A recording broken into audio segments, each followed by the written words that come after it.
I'm here today with Gill Pharaoh, who is the author of 2 books, Careers in Caring and How to Manage Family Illness at Home.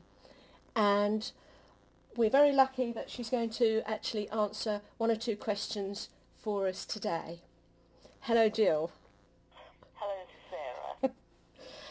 First of all, I'd like to ask you, what was the inspiration and motivation behind your books? Well, the first book, which is about looking after family members at home, really came about because I worked as part of a palliative care team at hospice, and we were on call every 3rd night, which meant that we spent a lot of time in the homes of people who were dying or recently diagnosed or just ill. And people kept saying to me, why didn't you tell me that? Why didn't someone explain that? Why didn't I know about that? And I then discovered actually that quite a lot of doctors, quite a few GPs sort of would meet at night and talk about it. So I wrote a few little help sheets for people, and they sort of seem to keep popping up in the community. So I always intended to write something, particularly after someone's died. There's always a load of questions, and if you can anticipate them, it's a hard thing to talk about what happens when you die, but it also quite relieves people's minds when they know that it's not a terrifying, frightening thing. Right. Yes. I should think that gives them quite a lot of comfort, really, doesn't it?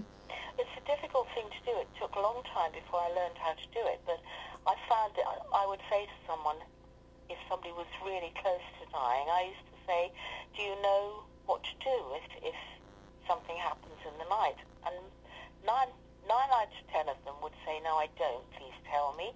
And 1 or 2 out of 10 would say, I don't want to know. But then the following week, they'd say, you know what you were saying last week? Can we just talk about it a bit? Patients, too, when they're facing death, really want to know what it's like. And Yes. you can only tell them what you see. Yes. Yeah. But it's very helpful because a lot of people nowadays don't have a religious belief. They don't think they're going to Jesus or they're going to join. They just don't think that. Yeah, so their whole view on it's sort of changed a bit, hasn't it, really? And they're scared. Yeah. They're scared. But it's such a peaceful experience, almost always, that I think it's nice to know. And it's nice to know that people who are dying can hear. They may not be able to talk, but they can hear you. So it means the family can support somebody and feel useful right up to the end. And that's a good feeling. Yes, and that's something that we don't actually think about, really, being able to do. So, no. Yeah.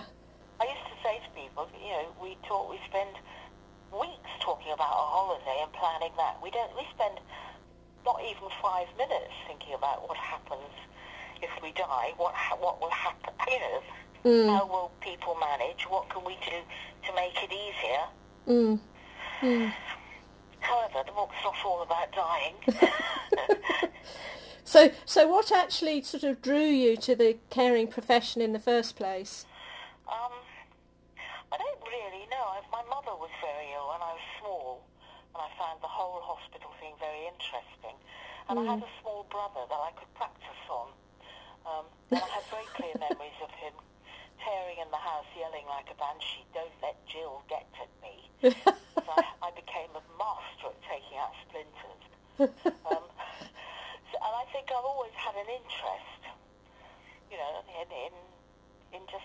in bodies and how they work. And yes. So, and of course, when I trained in the late 50s, there weren't hundreds of jobs for women. Right. No, but this was something that that they could do, I think, isn't it? It's something that, and also, I mean, the people I knew who were nursing all loved it. If you met any nurses, or girls who'd started ahead of me at school, not like today, where very often people are disillusioned and stressed.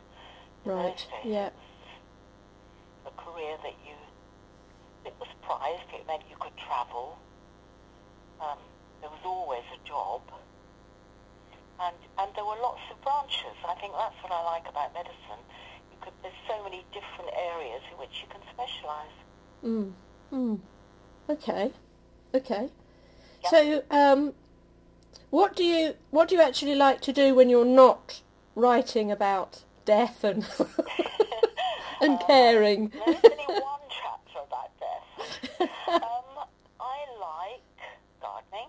I like cooking. We've recently moved to Pinner, which is...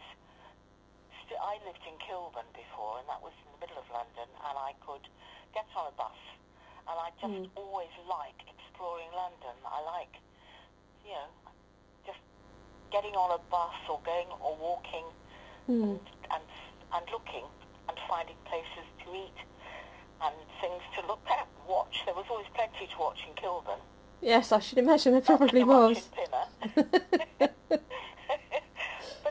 I've always enjoyed it, so I do a lot of that, and haven't got quite the same path I had, but I still like doing it. Okay.